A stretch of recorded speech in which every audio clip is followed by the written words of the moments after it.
नमस्कार दोस्तों, स्वागत है आपका हिंदी नॉलेज शो में। तो दोस्तों, जैसा कि आप जानते हैं कि पिछले हफ्ते ही मैंने आपको खबर दी थी कि चीन की अर्थव्यवस्था डिफ्लेशन में गिर चुकी है।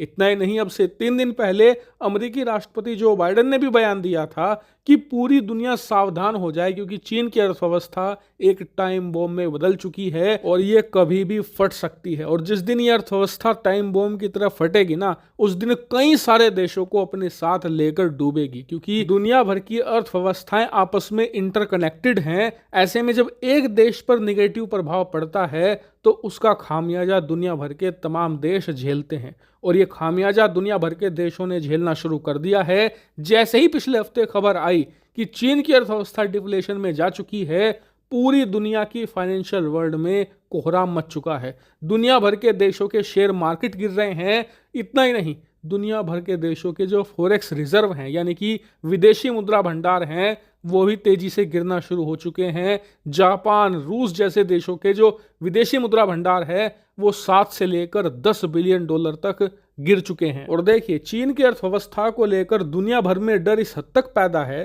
कि दुनिया के जितने भी बड़ी मेजर इकोनॉमीज हैं, जितने भी बड़े देश हैं, उन सभी ने एक प्लान ऑफ एक्शन पर काम शुरू कर दिया है कि अगर चीन की अर्थव्यवस्था बहुत बुरी तरीके से गिरती है तो ऐसी स्थिति में हम अपनी इकोनॉमी को आर्थिक मंदी में जाने से कैसे बचाएंगे, कैसे अपने देश की अर्थव्यवस्था को हम एक सही पेस पर आगे बढ़ाएंगे। वहीं बात करें भारत की कि इस पूरी घटना में भारत कहां खड़ा है, तो देखिए, भारत में कई लोग ये बात कह रहे थे पिछले कई दिनों से कि चीन में जो हो रहा है भारत पर उसका प्रभाव बिल्कुल भी नहीं पड़ेगा, जबकि मैंने कहा था कि प्रभाव पड़ेगा।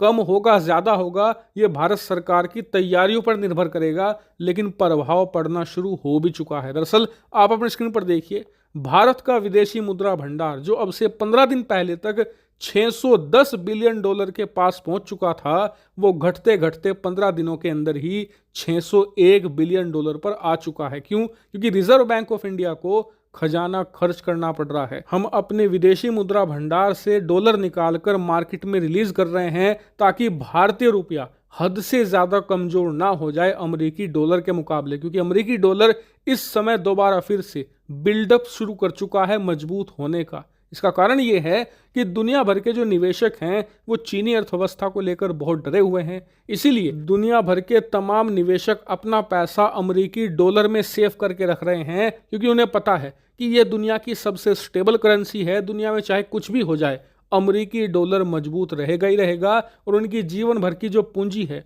वो सुरक्षित होगी। और इसी वजह से दुनिया भर में डॉलर की मांग बढ़ती ही जा रही है। वहीं जो रीजनल लोकल करेंसी है उनकी डिमांड कम हुई है, जिस वजह से उनकी वैल्यू कम हो रही है अमेरिकी डॉलर के मुकाबले, और डॉलर दिन दोगुनी रात चौगुनी रफ्तार से मजबूत हो रहा है।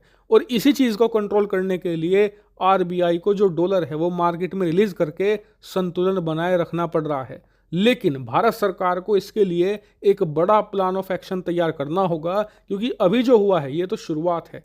चीनी अर्थव्यवस्था के लिए बताया जा रहा है कि आने वाला 1 से लेकर 1.5 साल हद से ज्यादा बुरा होगा। हालांकि भारत पर इसका बुरा प्रभाव इतना नहीं होगा जितना कि अमेरिका और बाकी यूरोपियन देश झेलेंगे, लेकिन फिर भी निगेटिव प्रभाव भारत पर भी पड़ेगा। लेकिन अच्छी बात यह है कि हमारे पास एक विशालकाय विदेशी मुद्रा भंडार है, करीबन 600 बिलियन डॉलर का। ये कितना बड़ा है? दुनिया के 150 से भी ज्यादा देश हैं जिनकी टोटल जीडीपी, टोटल इकोनॉमी भी 600 बिलियन नहीं है। हमारे पास इतना कैश में विदेशी मुद्रा भंडार है जिसकी मदद से हम बड़े से बड़े आर्थिक संकट को पार करने की क्षमता रखते हैं। हालांकि इस मामले पर आने वाले समय में और भी बड़ी खबरें आएंगी, इसीलिए आप चैनल को सब्सक्राइब करके रखना।